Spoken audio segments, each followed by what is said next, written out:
Bu günləri atışdırmalıq hazırladım. Tam fərqlidir və çox dadlıdır. 2 dənə kartuşka, 1 dənə soğan istifadə edirəm.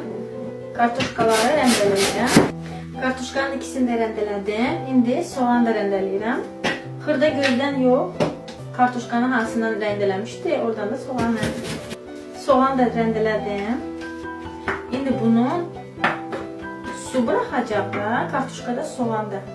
Gözlərim də ağlamağa başlayır. Bunu qəşəng sıxıram. Mən süzgəcə belə tökdüm kartuşkanı, soğanla, qaşıqla sıxıram. Suyu belə axsın, elədim. Bunu təzdən tökürəm qaba. Həmin bura paprika əlavə edirəm, tuz, qara istiot və ikinci un əlavə edəcəm. 1 qaşıq un əlavə elədim. Lazım olsa yenə əlavə edəcəm. İkinci qaşığı da tökürəm. Qaşığı da tökürəm, bəs eləyir. Qaçışdırıram, hamısı bir qəşəng qaçışsın. Bu şəkildə. Tam unlamaq lazım deyil. Bu şəkildə olmalı. 3 qaşıq vurdum. 2 kartuşka, 1 soğan, 3 qaşıq un. Gözlərim getdikcə qızarır, sulanır. İndi bunu aparıb pişirməyə. Tavaya yağı tökdüm. Qabdakı qəşəng isti olmalıdır. Bunlardan balaca bu qədər götürürük.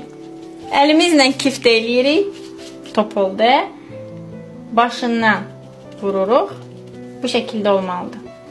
Belə qoyuram pişməyə. 2 üzü də qızarmalıdır. Bir üzü pişib. Evet, çok dadlıdır. Çok güzel. Hazır oldu. Işıqlarımı söndüyünə görə tam mükəmməl göstərə bilmirəm sizə çalışdığım qədər. Üzərinə smetan tökürsəm, sürtürsəm, elə yemək dadlı olur. Süper. Siz də hazırlayın. Nuş olsun.